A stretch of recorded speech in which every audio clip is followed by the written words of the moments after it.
उत्तराखंड के पूर्व मुख्यमंत्री और वरिष्ठ कांग्रेस नेता हरीश रावत ने बीजेपी पर निशाना साधा। उन्होंने लव जिहाद और भूमि विवाद को बीजेपी की फैक्ट्री में बने हुए शब्द बताया है। उन्होंने कहा कि कांग्रेस इन शब्दों से परिचित नहीं है और ना ही वो ऐसा चाहती है कुछ करना।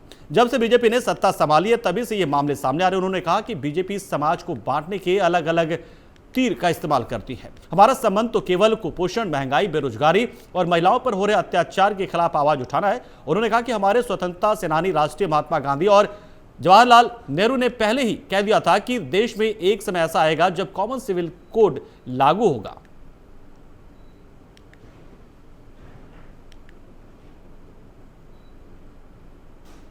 तो बीजेपी की ओर से बनाए गए मुद्दों को लेकर यहां पर हरीश रावत ने निशाना साधा है।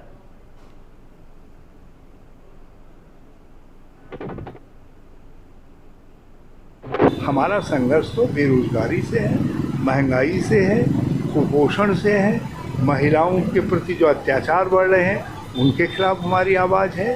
हम किसानों के लिए लड़ते हैं, हम मजदूरों के लिए लड़ते हैं। हम लोग उन सवालों पर लड़ रहे हैं जो सवाल विकास से जुड़े हुए हैं। हमारी लड़ाई जो आज बिजली गायब है, नल में पानी नहीं है, स्कूलों में टीचर नहीं है, हॉस्पिटल में डॉक्टर नहीं है, इन सब चीज़ों के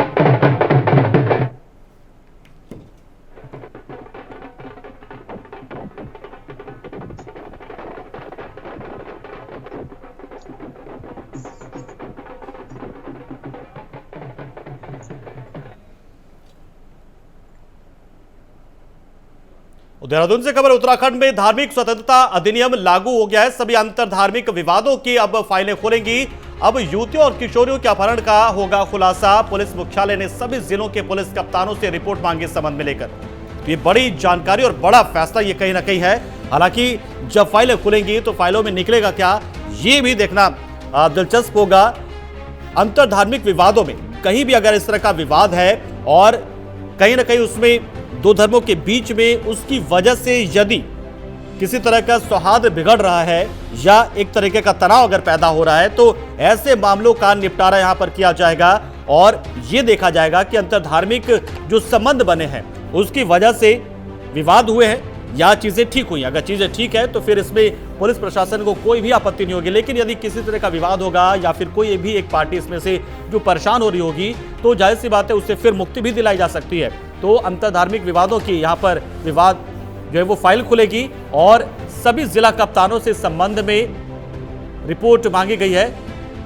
तो यहाँ पर अंतर धार्मिक विवादों की फाइल खुलने वाली है। बता दें कि लगातार उत्तराखंड में जिस तरीके से दो समुदायों के बीच में कहीं ना कहीं कई मुद्दों को लेकर, कई मामलों को लेकर विवाद बढ़ जाता है, उसी वजह से ये कोशिश है कि सौहार्द उत्तराखंड का बिगड़े नहीं। और अगर ऐसे मामले जो दबे छुपे हैं लेकिन उनकी वजह से तनाव भी पैदा हो रहा है तो ऐसे मामलों का निपटारा किया जाएगा। कहीं ना कहीं दोनों पक्षों को बिठाकर ये चीजें होंगी और आपसी सामंजस्य बनाकर आपसी सहमति के साथ में चीजों को ठीक करने की कोशिश होगी कहीं ना कहीं।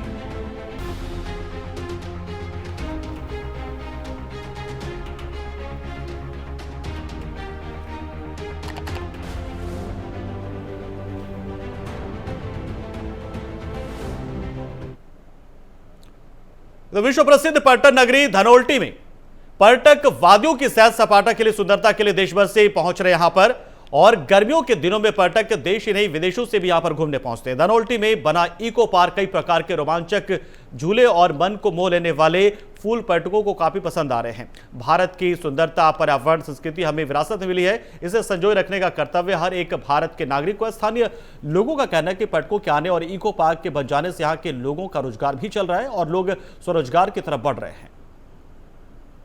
तो ये इको पार्क इस दौरान आकर्षण का केंद्र बना हुआ है और कहीं ना कहीं ये प्रकृति के संरक्षण का संदेश भी दे रहा है। यहाँ धनौल्टी घूमने के लिए आई हूँ। बहुत अच्छा लोकेशन है, बहुत अच्छा एम्बियंस है, एटमॉस्फेयर तो बहुत ही अच्छा है। हमारे बच्चों ने यहाँ बहुत एंजॉय कर रहे हैं और कानपुर, यूपी इतना मुझे अच्छा नहीं लगा वहाँ पर जितना यहाँ अच्छा लग रहा है। और यहाँ का वेदर बहुत अच्छा है, यहाँ के लोग बहुत अच्छे हैं, बहुत हेल्पफुल है और एटमॉस्फेयर तो बहुत ही प्लीजेंट है।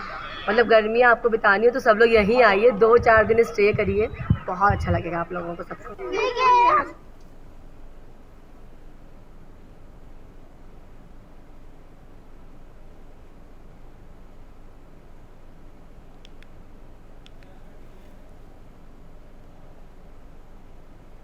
हरिद्वार में आज से 3 दिवसीय किसान महाकुंभ की शुरुआत हुई है। 3 दिनों तक चलने वाले इस किसान महाकुंभ में भारतीय किसान यूनियन टिकैत गुट के ने देश भर से आए किसान प्रतिनिधि शिरकत करने वाले हैं। किसान महाकुंभ के आखिरी दिन किसान महापंचायत बुलाने का भी ऐलान किया गया। महाकुंभ में शिरकत करने पहुंचे भारतीय किसान यूनियन के राष्ट्रीय प्रवक्ता राकेश टिकैत ने तूफान बिपरजॉय पर बोलते हुए कहा कि केंद्र सरकार इस तूफान से प्रभावित किसानों और मछुआरों के लिए राहत पैकेज की घोषणा करे।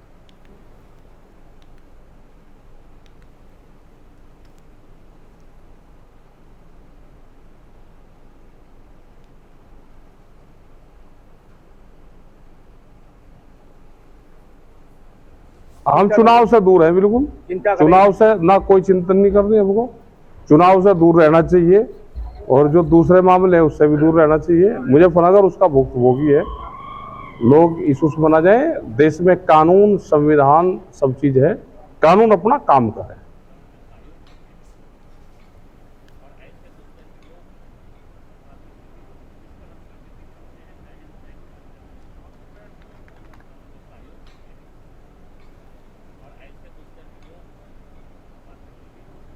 और केंद्रीय भारी उद्योग मंत्री महेंद्र नाथ पांडे की अध्यक्षता में भारी उद्योग मंत्रालय को हिंदी सलाहकार समिति की 7वीं बैठक मसूरी में संपन्न हुई। बैठक के दौरान महेंद्र नाथ पांडे ने कहा कि प्रधानमंत्री नरेंद्र मोदी के मार्गदर्शन में हिंदी विश्व फलक पर स्थापित हो गई है। प्रधानमंत्री विश्व मंच पर अपनी बात हिंदी में ही रखते हैं। इससे विश्व स्तर पर हिंदी का प्रचार प्रसार हुआ और अब सरकारी कामकाज में हिंदी का उपयोग लगातार बढ़ रहा है। पिछले 9 वर्षों में केंद्र सरकार के कार्यालयों में हर स्तर पर हिंदी का काम जितना बढ़ा है उतना पहले कभी नहीं रहा। उन्होंने कहा कि वास्तव में यह हिंदी का अमृत काल है और मुझे इस बात पर गर्व है कि मैं इस दौर का हिस्सा हूं।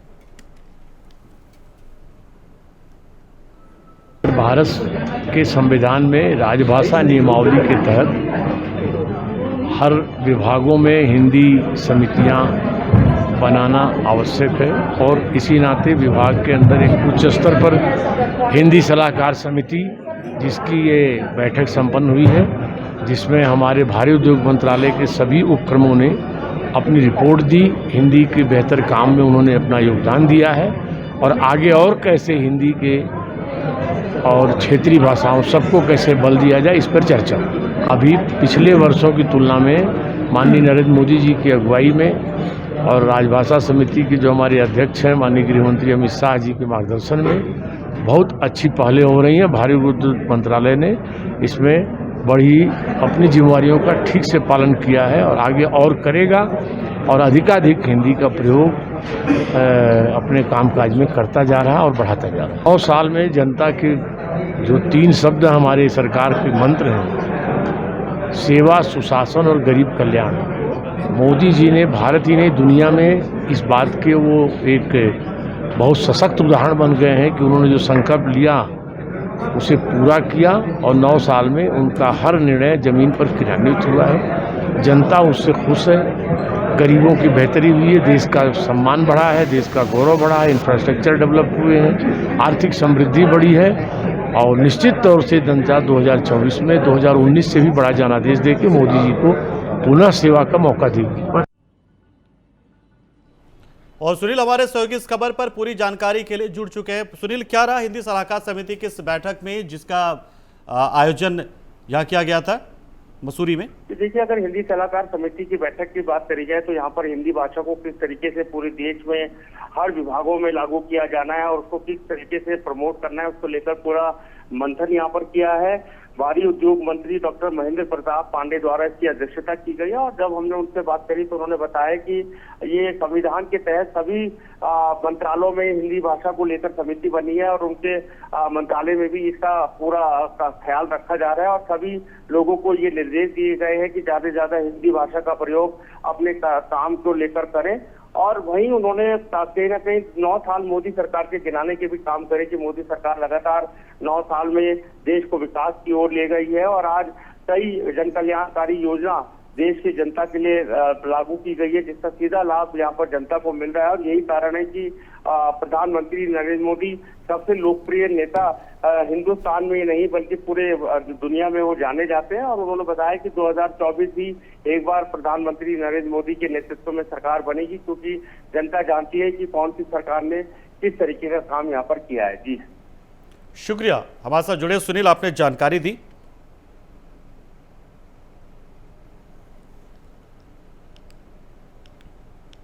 और बिहार से राज्यसभा सांसद विवेक ठाकुर ने पौड़ी पहुंचकर बीजेपी कार्यकर्ताओं और पदाधिकारियों के साथ बैठक लेकर उन्हें आगामी लोकसभा चुनाव में बीजेपी को जनाधार बढ़ाने का निर्देश दिया है। विवेक ठाकुर ने बताया कि गढ़वाल संसदीय सीट के साथ उत्तराखंड की 3 सीटों के लिए बीजेपी कार्यकर्ताओं को एकजुट कर बीजेपी का जनाधार बढ़वाने का जिम्मा उन्हें हाईकमान ने सौंपा, जिसको लेकर वे पार्टी को बूथ लेवल तक बीजेपी का परचम लहराने के लिए एकजुट कर रहे हैं।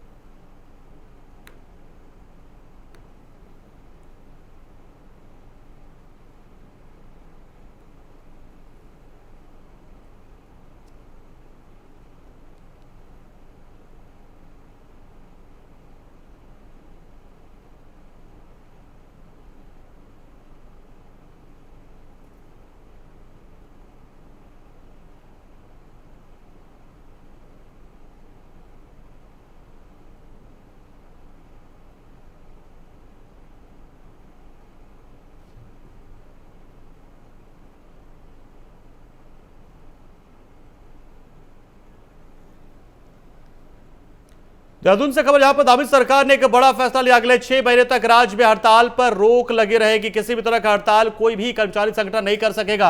उत्तराखंड शासन ने इस संबंध में अधिसूचना जारी कर दी है।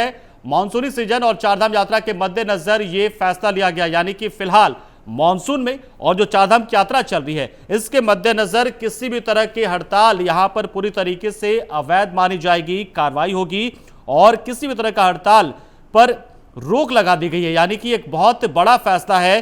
चारधाम यात्रा के मद्देनजर सरकार ने यह फैसला लिया, क्योंकि सरकार का साफ कहना है कि मानसून में सबसे ज्यादा इस वक्त सरकारी तंत्र का इस्तेमाल करना चाहते हैं लोग, क्योंकि सरकारी जो तंत्र है उसके जरिए ही लोगों तक मदद पहुंच सकती है। और ऐसे में यदि कर्मचारी हड़ताल करेंगे तो फिर लोगों की समस्या का समाधान कैसे होगा, लोगों तक राहत बचाव का काम कैसे पहुंचेगा। और फिलहाल चारधाम यात्रा चल रही है, यानी कि इन दोनों चीजों को ध्यान में रखते हुए यह फैसला लिया गया और अधिसूचना बाकायदा जारी कर दी गई है। बड़ी खबर है अपने आप में। चारधाम यात्रा के मद्देनजर यह फैसला लिया गया है और साथ में मानसून जो आने वाला है उस दौरान कई तरह के हालात जो है वो खराब हो जाते हैं पहाड़ों में खास तौर से, और कई जगह पर चीजें एकदम आपके प्रतिकूल हो जाती है, आपके विपरीत हो जाती है। तो ऐसे में उस वक्त सरकार और सरकारी नुमाइंदे ही लोगों तक तमाम तरह की सुविधाएं पहुंचाते हैं और ऐसे में अगर वो हड़ताल पर चले जाएंगे तो फिर चीजें एकदम से ध्वस्त हो जाएंगी, व्यवस्था ध्वस्त हो जाएगी। और इसलिए ये फैसला सरकार की ओर से। थराली से गरुड़ तहसील के मेगड़ी स्टेट में घूमने के लिए आए 2 युवकों की तालाब में डूबने से मौत हो गई। घटना की सूचना मिलते ही मौके पर पहुंची पुलिस और रेस्क्यू टीम ने लगभग 2 घंटे तक रेस्क्यू अभियान चलाया। रेस्क्यू टीम को दोनों ने शव बरामद किए गए। दोनों ही की शिनाख्त चमोली जिले के थराली तुंगेश्वर हरचंद निवासी सूरज गोसाई और गब्बर सिंह के तौर पर की गई है। दोनों युवकों की उम्र 28 बताई जा रही है। तो तालाब में डूबने से 2 युवकों की मौत हुई है।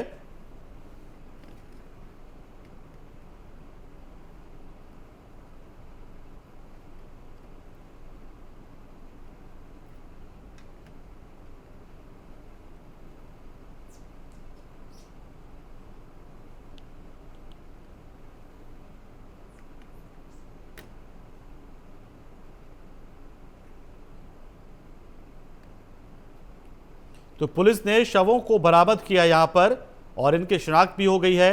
हालांकि डूबने के पीछे की वजह क्या हो सकती है फिलहाल ये तलाशा जाएगा, क्योंकि गहराई बहुत ज़्यादा है नहीं यहाँ पर, लेकिन फिर भी इस तालाब में अगर कोई डूबता है मतलब ये हो सकता है कि ये नशे में रहे होंगे, ये इसकी संभावना ज़्यादा मानी जा रही है।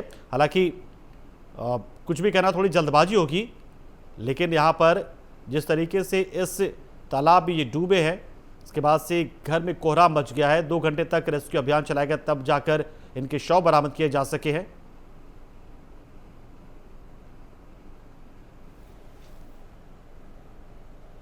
और विकासखंड थराली के ब्लॉक सभागार में उद्योगिनी संस्था ने 1 दिवसीय औषधीय और सुगंधित पौधों पर एक गोष्ठी का आयोजन किया, जिसमें किसानों को अश्वगंधा, तुलसी, रोजमेरी, लेमन ग्रास, कुटकी इत्यादि जैसे औषधीय पादपों को लगाने की विधि, पैकेजिंग, संरक्षण और उपयोग करने की जानकारी दी गई।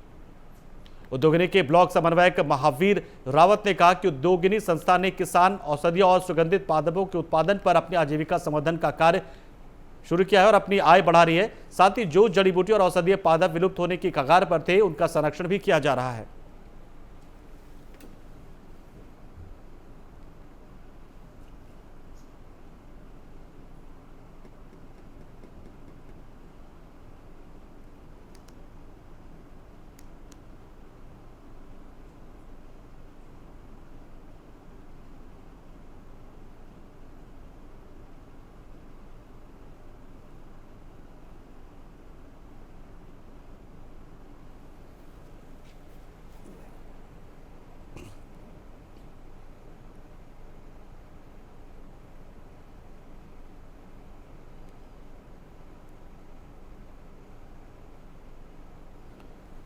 तो यहाँ पर एक गोष्ठी का आयोजन किया गया, इसमें औषधीय पौधों की जानकारी दी गई है और जो महिलाएं हैं, महिलाओं का ये समूह है, इनको इस तरीके से तैयार किया जा रहा है कि ये स्वरोजगार की ओर बढ़े और इनकी आर्थिक आय बढ़े और ये ऐसा काम हो जिसमें घर में बैठकर भी आप इन चीज़ों को आगे ले जा सकते हैं। यानी कि जिसमें औषधीय पौधे हैं उनको आप कैसे उगाएं, फिर उनको कैसे संरक्षित करें, फिर कैसे उनकी पैकेजिंग करें, तो ये तमाम तरह की जानकारियां यहाँ पर दी गई है। इस गोष्ठी के माध्यम से थराली में इसका आयोजन किया गया और बताया गया कि कैसे पौधों का संरक्षण भी इसके जरिए होगा।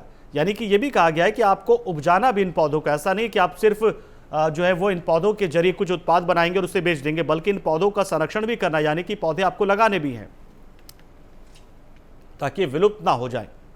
तो जोशीमठ में स्वच्छता पखवाड़ा युद्धस्तर पर चल रहा है। वहीं दूसरी ओर नगर के मुख्य बाजार में नंदा देवी तिराहे पर खुले आम लीकेज सीवर और नाली में बहते सीवर से आसपास के दुकानों में दुर्गंध से जीना मुहाल हो गया है।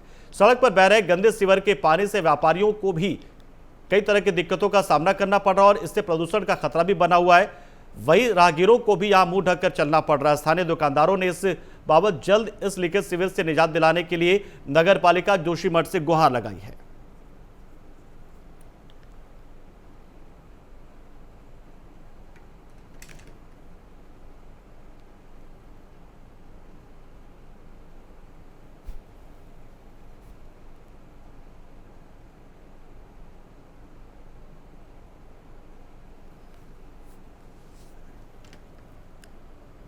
तो देखिए, नगर पालिका से गुहार लगाने के बावजूद, देखिए नगर पालिका यहां पर है और नगर पालिका होने के बावजूद यहां पर पिछले कई दिनों से हालात ऐसे बने हुए हैं।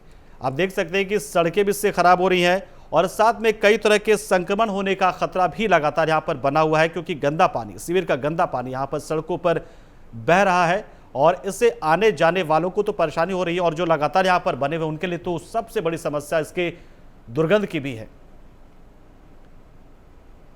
और इस बुलेटिन में इतना ही, लेकिन खबरों का सिलसिला प्राइम न्यूज पर लगातार जारी है, तो आप बने रहिए हमारे साथ। नमस्कार।